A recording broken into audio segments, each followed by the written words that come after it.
Secours catholique, on agit en équipe, c'est un ensemble de bénévoles qui se retrouvent ensemble sur un territoire, souvent sur une commune, pour développer différentes formes de solidarité. On accompagne à la fois donc, des solidarités sur des territoires et aussi des thématiques pour lesquelles on est référent et pour lesquelles on est un petit peu plus spécialiste. J'accompagne une douzaine d'équipes dans leurs différentes activités.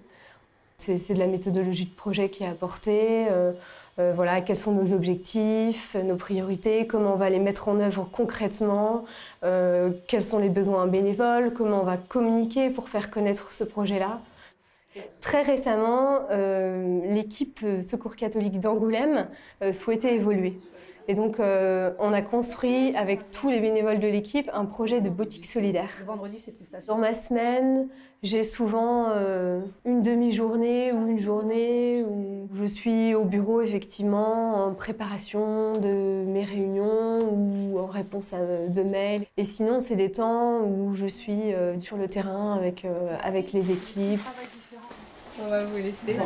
C'est moi le doyen quand même. Mon responsable, donc, c'est le délégué, avec lequel j'ai des points très réguliers sur les objectifs qui m'ont été fixés par lui et par le bureau. On travaille dans une association, donc le bureau, c'est vraiment l'instance politique et de décision au sein de la délégation. On a un double rôle vis-à-vis de ce bureau, effectivement, c'est permettre que les décisions, les grandes orientations données par le bureau puissent être mises en œuvre au sein de toute la délégation.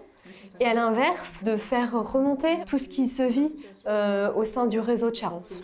Angoulême, la Grande Fond. Beaucoup de bénévoles se reconnaissent dans les valeurs catholiques et pour eux, l'aspect confessionnel est important, mais ça nécessite de respecter et de reconnaître les valeurs du Secours catholique.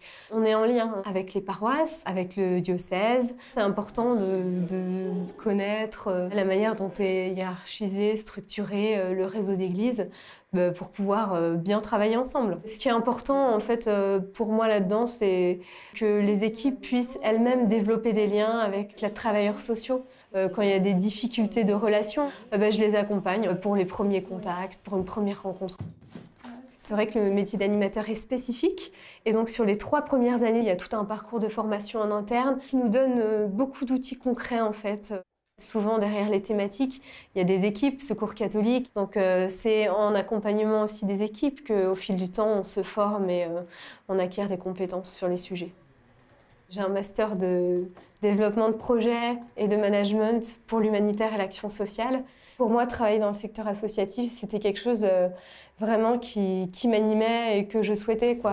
Travailler avec des bénévoles, c'est hyper riche en fait. Et quand on arrive à s'écouter les uns les autres, accepter nos différences, partager ensemble et avancer ensemble, quoi.